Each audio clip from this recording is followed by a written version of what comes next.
Hello friends, welcome to Revathi சமையலறை recipes.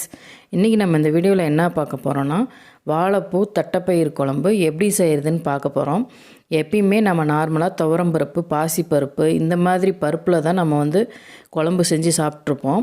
தட்டைப்பயிரில் ஒரு டிஃப்ரெண்ட்டாக நம்ம செஞ்சு சாப்பிட போகிறோம். இந்த குழம்பு பார்த்திங்கன்னா ரொம்பவே டேஸ்ட்டாக இருக்கும். இந்த மாதிரி டிஃப்ரெண்ட்டாக நீங்களும் செஞ்சு சாப்பிட்டு பாருங்கள், உங்களுக்கும் ரொம்ப பிடிக்கும். இது எப்படி செய்யுதுன்னு பார்க்குறதுக்கு முன்னாடி என் சேனலை சப்ஸ்கிரைப் பண்ணாதவங்க சப்ஸ்கிரைப் பண்ணிக்கோங்க. மறக்காமல் பக்கத்தில் இருக்க பெல் பட்டனை கிளிக் பண்ணிக்கிங்க. அப்போ தான் நான் போடுற வீடியோ உடனே உங்களுக்கு வரும். வாங்க இது எப்படி செய்யுதுன்னு பார்க்கலாம். இந்த குழம்பு பண்ணுறதுக்காக நான் பார்த்திங்கன்னா ஒரு அரை டம்ளர் அளவு தட்டைப்பயிறு எடுத்திருக்கேன். இது பார்த்திங்கன்னா நான் ஏற்கனவே வறுத்து வச்சுருக்கேன். நீங்கள் வறுக்கலைன்னா நீங்கள் ஓரளவுக்கு லைட்டாக வாசம் வர அளவுக்கு நீங்கள் வறுத்தா போதும். ஏன்னா நம்ம இதோட தோலை நம்ம எடுத்துகிட்டு தான் நம்ம சமைக்க போகிறோம்.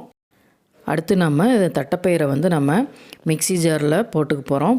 மிக்ஸி ஜாரில் போட்டு பல்ஸ் மோடில் ஒரு 2-3 பல்ஸ் கொடுத்து நம்ம இந்த பருப்பை நம்ம உடச்சிக்க போகிறோம். இப்போ அப்படி உடைக்கும் போது அது பார்த்திங்கன்னா அதோட தோலெல்லாம் கழண்டு வந்துடும்.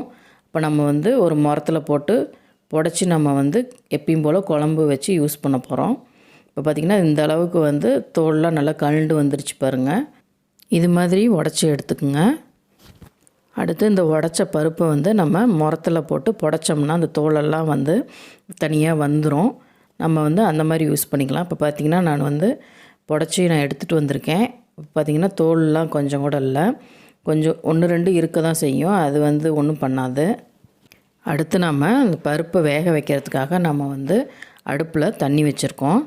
இது பார்த்திங்கன்னா நான் அரிசி களைஞ்ச தண்ணி. இந்த மாதிரி அரிசி களைஞ்ச தண்ணியில் நம்ம செய்யும்போது உடம்புக்கும் ரொம்ப சத்தானது, அதோட குழம்பும் ரொம்ப டேஸ்ட்டாக இருக்கும். இப்போ பார்த்திங்கன்னா தண்ணி நல்லா காஞ்சி கொதிக்க ஆரம்பிச்சிருச்சு. இப்போ இந்த கொதிச்சிட்ருக்க உலையில் நான் ஒரு 1/2 டீஸ்பூன் அளவு மஞ்சள் பொடி சேர்த்திக்கிறேன். அடுத்து அதில் விளக்கெண்ணெய் கொஞ்சம் ஊற்றிக்கலாம். இது 1லேருந்து ஒரு 2 டீஸ்பூன் நான் விளக்கெண்ணெய் ஊற்றிக்கிறேன். எப்பயும் போல் நம்ம பருப்பு வேக வைப்போம் இல்லையா, அதே போல் இதை வேக வச்சு நம்ம எடுத்துக்க போகிறோம். இப்போ தண்ணி நல்லா கொதிக்குது. இப்போ நம்ம உடச்சி வச்சுருக்கோம் இல்லையா தட்டைப்பயிறு, அதை நம்ம இதில் சேர்த்திக்க போகிறோம். இது நார்மலாக நம்ம செய்வோம் இல்லையா பருப்பு, அது மாதிரி நம்ம மூடி வச்சு வேக வைக்க முடியாது. ஏன்னா இது நம்ம மூடி வச்சாலுமே அது பொங்கி வந்துக்கிட்டே தான் இருக்கும். அதனால் மூடி வைக்காமல் நம்ம ஓப்பன்லேயே வச்சு நம்ம இந்த பருப்பை வேக வச்சு எடுத்துக்க போகிறோம். இப்போ பாருங்கள், பருப்பு நல்லா வெந்துருச்சு. எடுத்து நீங்கள் பார்த்திங்கன்னா அந்த பருப்பு நல்லா மலர்ந்து வெந்திருக்கும். அடுத்து நம்ம இதில் அரிஞ்சு வச்சுருக்க வாழைப்பூ நம்ம சேர்த்திக்க போகிறோம். சேர்த்தி பருப்பு வாழைப்பூ எல்லாத்தையும் நம்ம ஒன்றா வேக வைக்க போகிறோம். இப்போ வாழைப்பூ சேர்த்தியாச்சு. அடுத்து அதில் நான் ஒரு 10லேருந்து 12 சின்ன வெங்காயம் அரிஞ்சு வச்சுருக்கேன். அதையும் அதில் சேர்த்திக்கலாம். சின்ன வெங்காயம் தான் ரொம்ப டேஸ்ட்டாக இருக்கும். அடுத்து 2 பச்சை மிளகா நான் கீறி வச்சுருக்கேன், அதையும் அதில் போட்டுக்கலாம். அடுத்து 2 மீடியம் சைஸ் தக்காளி சின்ன துண்டாக நான் கட் பண்ணி வச்சுருக்கேன், அதையும் சேர்த்திக்கலாம். சேர்த்திட்டு சாம்பார் பொடி ஒரு 3 டீஸ்பூன் நம்ம சாம்பார் பொடி சேர்த்திக்கலாம். அடுத்து இந்த குழம்புக்கு தேவையான அளவு உப்பு போட்டுக்கலாம். நான் கொஞ்சமாக சேர்த்திருக்கேன்.